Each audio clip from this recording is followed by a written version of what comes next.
Okay, guys. So welcome again. Today I have another co-host to kind of continue talking about that topic about narcissists. So this is Reg. She's my cousin. She's my first cousin, and Reg, like almost everybody knows Reg. Now, remember how we've done so many videos about narcissists and why some people or we tend to attract narcissists. Now, this video is a little different because I have somebody here that says she's kind of a self-proclaimed narcissist attractor, if that's even a thing. So in other words, she tends to attract narcissists. And just this is just in general. We did a video about attracting narcissists when it comes to love, but this is more like in general sense, because you don't have to attract narcissists necessarily in relationships or intimate or romantic relationships. You can be attracting narcissists even in friendships, even in family dynamics and stuff like that. So, Reg, welcome. This is our first. So we're in Kenya and, we're just in a different setting right now. So, Reg, you told me that you strongly believe 100% that you attract narcissists. I do. What is it about you, or what is it that you do and you don't do that you think you attract narcissists? It's something I've really thought about. Things which happen around me through the years, I think I attract narcissists. And I think my major weakness in that, I don't know how to set boundaries. And I'm just that person who trusts people so much. I give too much to people. And in the process, I think they're going to reciprocate the same to me. And in the process of doing too much to those people, they don't reciprocate. And I feel that I'm being shortchanged in any kind of relationship. It doesn't mean friendship or anything. Even people around me, I give too much. I'm this giver who can give and just remain with nothing. In the process, I expect a lot from the other person, which I don't get in return. And then one thing, I think I give too many second chances. You wrong me today, I sweep it under the carpet. We move on. I'm still in your life. I don't give up easily on people. I keep giving people second chances. And in the process, they keep hurting me. Yeah. They hurting me in the process.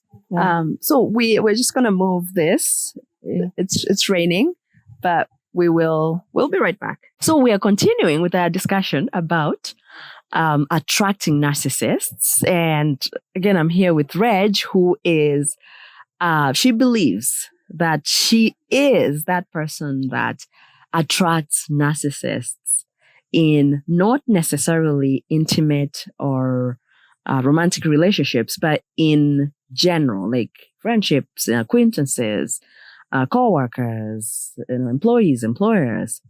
And she was going to continue to tell us why she thinks she does that. And I think this is really cool to just kind of hear from somebody that's willing to share this. So, Reg, again, welcome.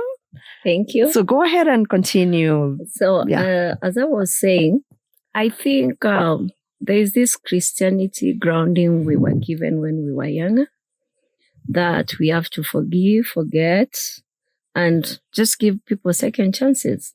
So I've been of the school of thought of, everybody deserves a second chance. Okay, in the process of those second chances, people have come to mess me, and of late I've come to just sit with my thoughts and think, why am I attracting these people? Because you've really talked about this topic on narcissists, and it made me think, I think I might be the problem, quote unquote, why people keep on messing my mental health. People just keep on interfering with my life. And then someone will come, oh, I'm sorry, let's just forget about that. Let's just move on. Let's just start on a clean slate. While deep inside, I'm hurting. Mm-hmm.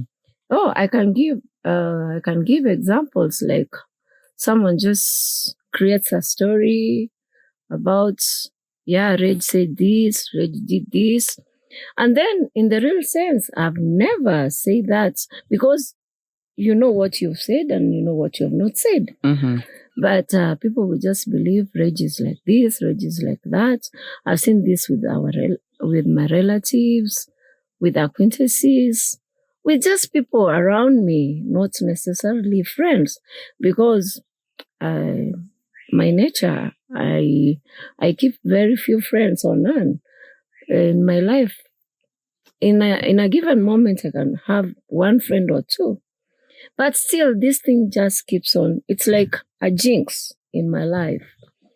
So that's why I just wanted to talk about it. I know, and just to sensitize people that you can really, in the real sense, you can attract narcissists in your life without you knowing, because you're this kind of person who just says, oh, everybody deserves a second chance.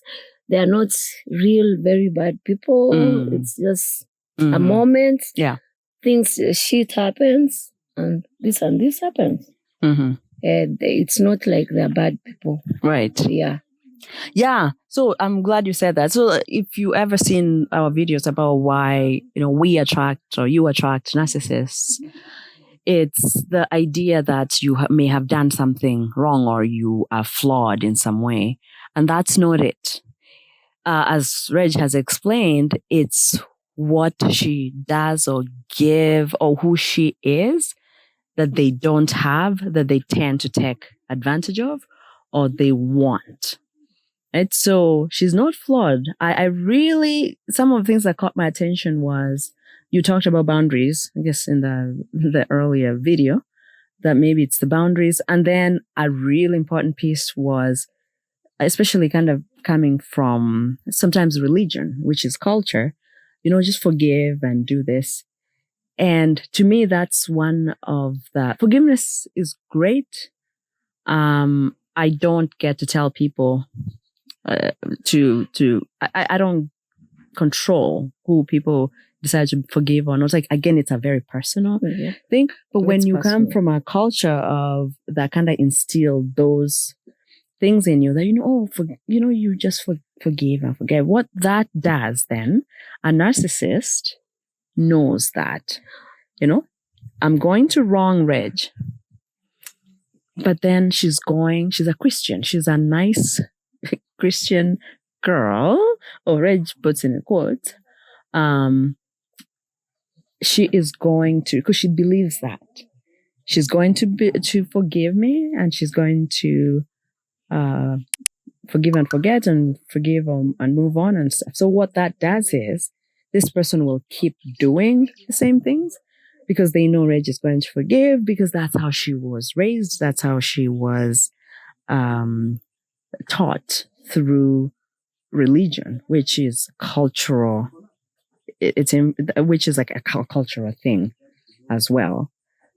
Like there's so many things I can deconstruct from what she just said, but if you just want to give us kind of your, perspective. Your perspective, yeah. Yeah, and then there's this thing, this is your mom, this is your auntie, this is you. That's such kind of things. And then they guilt trip you. In the process, you're guilt tripped. And then you're like, maybe I'm such a bad kid. Why am I like this? So it's taken around, and then you blame yourself. I'm a very bad person. I don't respect, the respect your elders. Even if they wrong you, they're coming from a good place. They love you. That's why they're correcting you. Yeah. And sometimes you've not done anything wrong. You just stood your ground and said, no, I'm not going to do this. I'm not going to give you room to humiliate me. But because society has taught us that we have to be respectful to such and such a person. You have just to soak it all in and just move on with your life. But it is damaging me emotionally. Yeah. I am a shell of myself inside. I laugh, we make jokes, but those things have damaged me. Right. Completely. Because you see, I keep blaming myself. I'm the bad one here. I don't really, you know, this is your elder, these are your relatives, these are the people you are around with. So you have to take everything in. Yeah. It is damaging me completely. Yeah. So really, in essence, just to kind of give you a summary of this, what it boils down to, Reg talked about boundaries. And if you know me, I love talking about boundaries. And for the most part, it's not uncommon to see people that have experienced narcissistic abuse show some of these symptoms. Sometimes it's depression, anxiety, self-loathing, self-doubt, because narcissists are really good at gaslighting. They really make you question your sense of reality. Like Red says, starts wondering, I must be a bad person. Did I say that? Maybe I said, but I don't remember. You really try to figure out, maybe they might be right. Yeah. Because if this is being said so many times and a lot of people are kind of believing it, I must be that person. So really the moral of the story is, at the end of the day, we just need to be informed and educated about narcissism and narcissistic tendencies in order to free ourselves from it. Otherwise, the very foundation of narcissism is that it's never ever going to be their fault. It's everybody else's fault. No matter, you could bring all the evidence that you have, but in essence, if you are expecting a narcissist to come and tell you, I'm sorry, I did this, and that, even their apologies are kind of back-ended. So what I can tell Reg is that those qualities you have are great. And that's why many of us love you and want you around. But then the same qualities are a breeding ground, or can be. What I ask everybody that attracts narcissists is, don't stop being a giver. Don't stop being a good person. Just don't give. Stop giving from an empty cup. And that's essentially what boundaries mean. And remember, you are never, ever going to change a narcissist. You can only change yourself. Myself. Yeah. And then this giving and expecting something in return, you have to be able to accept that the other person, the people you're giving, they are, oh, this sucks. They're not obligated to give back. They're really not. If they want to give back, they will. But so it's for you to kind of, as much as it sucks, accepting that I can be an angel to this person, and they will in return be a devil to me. So yes. So I think it's, I think what's helpful is realizing that just not having expectations from people. Yeah. And then you have to make a decision. Am I going to continue giving? Yeah, because or am I going to there are circumstances where I question myself. Like you go back and start thinking, what did I do wrong? Have you ever heard of that statement where people say you go back to the files to check, where did I wrong this person? Well, back in time. Yeah, you go back, you're like, no, I've never said anything more bad about this person. I've just been with this faithful person to them. I say hi. I do what's right for them. Yeah. I'm like, where did I go wrong? I go back, you start questioning yourself, your sanity. Yeah. Did I do something wrong and I've forgotten?